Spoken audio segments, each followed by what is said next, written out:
എല്ലാവർക്കും നമസ്കാരം. വൈകുന്നേരങ്ങളിൽ നമുക്ക് തയ്യാറാക്കാൻ പറ്റുന്ന ഒരു സിമ്പിൾ പഴംപൊരിയുടെ റെസിപ്പി, ഒരു ചായയാണ് കേട്ടോ ഇന്ന് ഷെയർ ചെയ്യുന്നത്.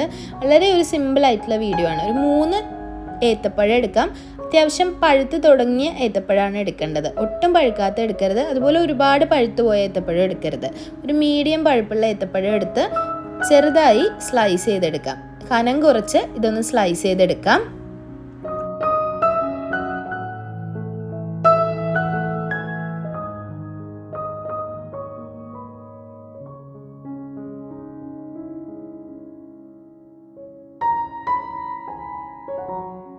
ഇനി ഒരു ബൗളെടുത്ത് അതിലേക്ക് 4 ടേബിൾ സ്പൂൺ മൈദ ചേർത്ത് കൊടുക്കാം.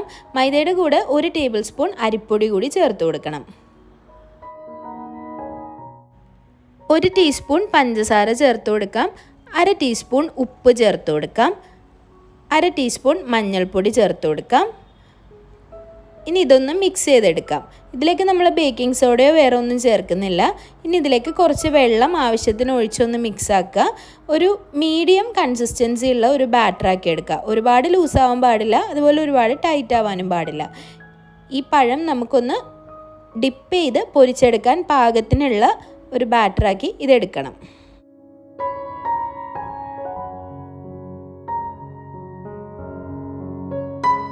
നല്ല ചൂടായ വെളിച്ചെണ്ണയിലിട്ട് ഇത് പൊരിച്ചെടുക്കുക. ഓരോ പഴവും ഇതിൽ ഡിപ്പ് ചെയ്തിട്ട് പൊരിച്ചെടുത്താൽ മാത്രം മതി. വളരെ സിമ്പിളായിട്ടുള്ള ഒരു റെസിപ്പിയാണ്. വെളിച്ചെണ്ണയിലാണ് പൊരിച്ചെടുക്കുന്നത്. നന്നായി എണ്ണ ചൂടായതിന് ശേഷം ഓരോ പഴവും ഇതിലേക്ക് ഇട്ട് കൊടുക്കുക. ഹൈ ഫ്ലെയിമിൽ തന്നെ വെച്ച് കൊടുക്കാം. ഒരു വശം ഒന്ന് റെഡി ആയതിന് ശേഷം ഒന്ന് മറിച്ചിട്ട് കൊടുക്കുക.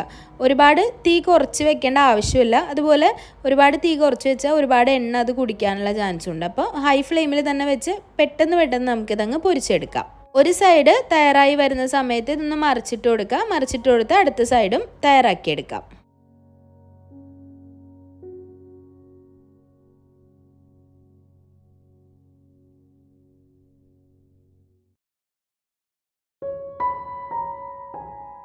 സ്നാക്കിൻ്റെ കൂടെ ചായ തയ്യാറാക്കാം. അതിനുവേണ്ടി ഒരു 3/4 ഗ്ലാസ് വെള്ളം ചേർത്ത് കൊടുക്കാം. 3/4 ഗ്ലാസ് വെള്ളത്തിൽ 1.5 ഗ്ലാസ് പാല് ചേർത്ത് കൊടുക്കാം. ഇത് അത്യാവശ്യം നല്ല ഫുൾ ഫാറ്റ് മിൽക്കാണ്, അപ്പോൾ അതനുസരിച്ച് ചേർത്ത് കൊടുക്കാം. പാലൊന്ന് ചൂടായി വരുന്ന സമയത്ത് ഇതിലേക്ക് 2 ഏലക്കായ ചേർത്ത് കൊടുക്കാം. ഏലക്കായ ചേർക്കുമ്പോൾ ഏലക്കായുടെ ഉള്ളിലുള്ള കുരു മാത്രം ചേർത്ത് കൊടുക്കുന്നതാണ് നല്ലത്. 2 എണ്ണം മാത്രം ചേർത്ത് കൊടുത്താൽ മതി, ഒരുപാട് ആവശ്യമില്ല. നിങ്ങളുടെ മധുരത്തിന് ആവശ്യമായിട്ടുള്ള പഞ്ചസാര ചേർത്ത് കൊടുക്കാം. ഞാനിവിടെ ഒരു 1/2 ടീസ്പൂൺ പഞ്ചസാരയാണ് ചേർക്കുന്നത്. പൊതുവേ ഞങ്ങൾ പഞ്ചസാര ഭയങ്കര കുറവാണ്. പാല് ഏകദേശം തിളയ്ക്കാറാവുന്ന സമയത്ത് ഇതിലേക്ക് 1.5 ടീസ്പൂൺ ചായപ്പൊടി ചേർത്ത് കൊടുക്കാം. ഒരു നല്ല സ്ട്രോങ് ആയിട്ടുള്ള ചായ വേണം എന്നുള്ളവർക്ക് ഒരു 2 ടീസ്പൂൺ വരെയൊക്കെ ചായപ്പൊടി ചേർക്കാം. ചായപ്പൊടി ചേർത്ത് കൊടുത്തതിന് ശേഷം പാല് തിളയ്ക്കാൻ തുടങ്ങുന്ന സമയത്ത് തിളച്ച് പോവാതിരിക്കാൻ ഇതുപോലെ ഒരു സ്പാറ്റിൽ വെച്ചാൽ തിളച്ച് പോവില്ല. അതുപോലെ തിളച്ച് പോവാതിരിക്കാൻ വേണ്ടി തീ നന്നായി കുറച്ച് വയ്ക്കുക. സിമ്മിലേക്ക് വെച്ച് കൊടുക്കുക. സിമ്മിലേക്ക് വെച്ച് കൊടുത്ത് ചായ ഒന്ന് തിളപ്പിച്ചെടുക്കണം. അപ്പോഴാണ് ആ ഒരു ചായപ്പൊടിയുടെ ആ ഒരു മട്ടൊക്കെ ഇളകിയിട്ട് നല്ല ടേസ്റ്റുള്ള ചായ കിട്ടുള്ളൂ. അപ്പോൾ അത്യാവശ്യം സ്ട്രോങ് ആയിട്ടുള്ള ചായ തന്നെയാണ് കേട്ടോ. ചായ എടുത്തിട്ട് ഒരു സ്ട്രെയിനർ യൂസ് ചെയ്തൊന്ന് അരിച്ചെടുക്കുക. അരിച്ചെടുത്തതിന് ശേഷം ഞാൻ 2-3 തവണ ഇതുപോലെ 2 കപ്പ് യൂസ് ചെയ്ത് അടിച്ചെടുക്കാറുണ്ട്.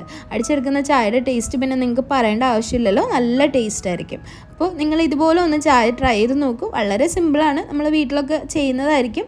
പലരും പല തരത്തിലാണ് ചായയൊക്കെ തയ്യാറാക്കുന്നത്. അപ്പോൾ ഇതുപോലെ ഒന്ന് തയ്യാറാക്കി നോക്കൂ. നല്ല ചൂട് ചായയും പഴംപൊരിയും റെഡി. വളരെ സിമ്പിളാണ്. അപ്പോൾ ട്രൈ ചെയ്ത് നോക്കുക, അഭിപ്രായങ്ങൾ അറിയിക്കുക. വീഡിയോസൊക്കെ ഇഷ്ടമാകുന്നുണ്ടെങ്കിൽ ലൈക്ക് ചെയ്യുക, ഷെയർ ചെയ്യുക, സബ്സ്ക്രൈബ് ചെയ്യുക. പീസൊക്കെ ഇഷ്ടമാകുന്നുണ്ടെങ്കിൽ നിങ്ങളുടെ ഫ്രണ്ട്സിനും ഫാമിലിക്കും ഒക്കെ ഷെയർ ചെയ്ത് കൊടുക്കുക. അപ്പോൾ ഇനിയും നല്ല റെസിപ്പികളായിട്ട് കാണാം. അതുവരേക്കും താങ്ക് യു.